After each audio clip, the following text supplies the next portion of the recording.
HOA Karen smashed community bathroom mirror, fined $120,000 and replaced it. The community bathroom mirror was more than just glass. It was a symbol of our little neighborhood's pride. Every morning, we'd catch glimpses of ourselves in it, kids brushing their teeth, retirees adjusting their hats, and me, Sarah, a single mom, rushing to fix my hair before work. But one Tuesday, that mirror lay in pieces, and Karen, our HOA's self-appointed queen, stood at the center of the wreckage, her smug grin daring anyone to challenge her. I'd moved to Willow Creek Estates a year ago, hoping for a fresh start after a messy divorce. The neighborhood was quaint, with tidy lawns and a shared clubhouse that felt like the heart of our community. The bathroom there, with its gleaming mirror and clean tiles, was a small luxury we all cherished. But Karen, she was the storm cloud over our sunny days. A retired real estate agent with a perm as tight as her grip on the HOA rules. She patrolled the grounds like a hawk, issuing fines for untrimmed hedges or kids' bikes left out overnight. Nobody liked her, but nobody crossed her until the mirror incident. It started with a rumor. At the monthly HOA meeting, whispers spread that someone had defaced the bathroom with graffiti. Karen, perched at the head of the folding table, slammed her gavel and declared it a disgrace to our community standards. She demanded a $500 fine for the culprit, sight unseen. I sat in the back, biting my tongue.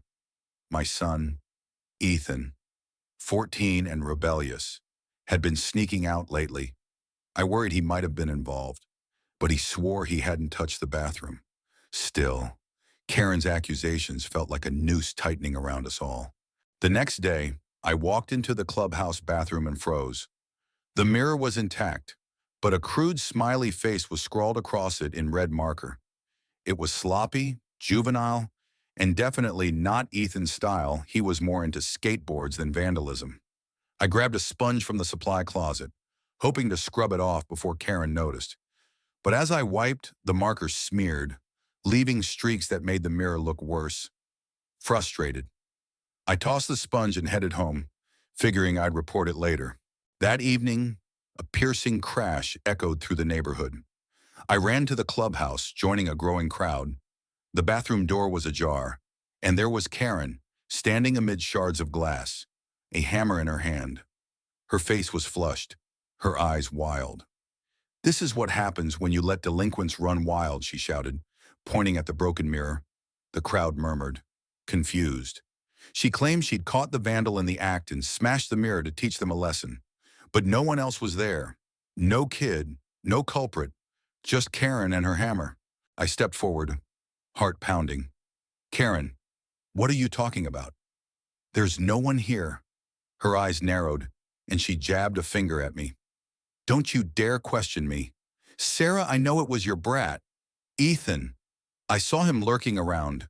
The accusation hit like a slap. Ethan was at home, grounded, playing video games. I told her as much, but she scoffed, turning to the crowd. "This is why we need stricter rules. These single moms can't control their kids." The murmurs grew louder. Mr. Jenkins, a retired mechanic with a gentle voice, spoke up. "Karen, you can't just accuse people without proof. And why'd you smash the mirror?" She faltered, her grip tightening on the hammer. I had to make a point. This community is falling apart. But her words rang hollow. The crowd wasn't buying it. I noticed Mrs. Lopez, our quiet librarian neighbor, filming the scene on her phone, her hands shaking. Over the next week, tension simmered. Karen doubled down, posting flyers demanding Ethan's punishment and a $1,000 fine for vandalism repairs. She even called a special HOA meeting to address the crisis. I was livid, but scared Ethan's reputation was on the line, and I couldn't afford a fine. I started asking around, hoping to clear his name.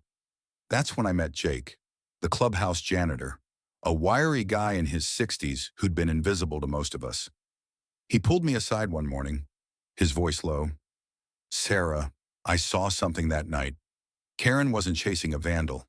She was alone, muttering about making an example. I think she broke the mirror herself. The twist hit me like a freight train. Jake explained he'd been cleaning the storage room when he heard Karen's rant.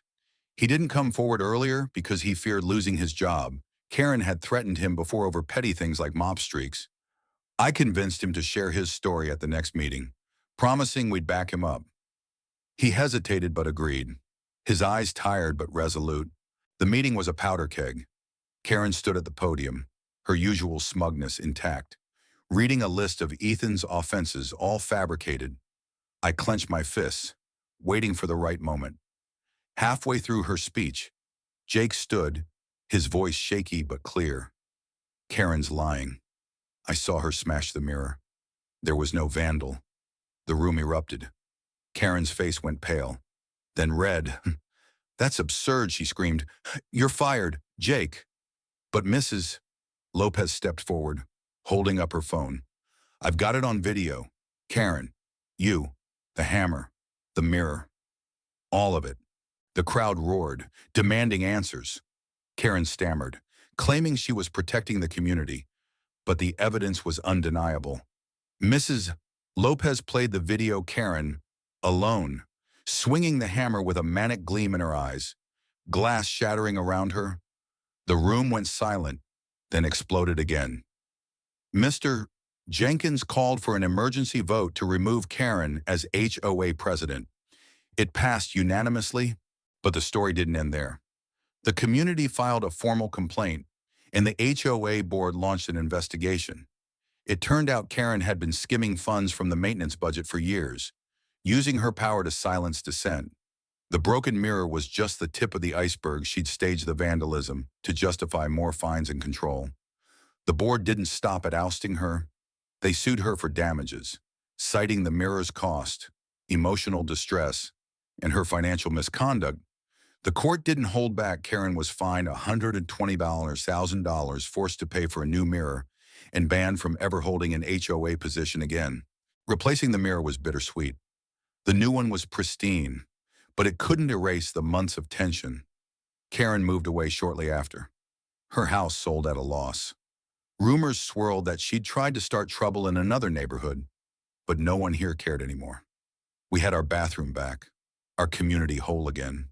Jake got his job back, with a raise, and Ethan's name was cleared. At the next meeting, we hung a small wooden plaque in the bathroom, engraved with "Truth Shines Through." It was corny, but it felt right. Looking back, I wonder what drove Karen to such extremes. Was it power, loneliness? Whatever it was, her actions tore at the fabric of our community, and her downfall was a harsh but necessary lesson.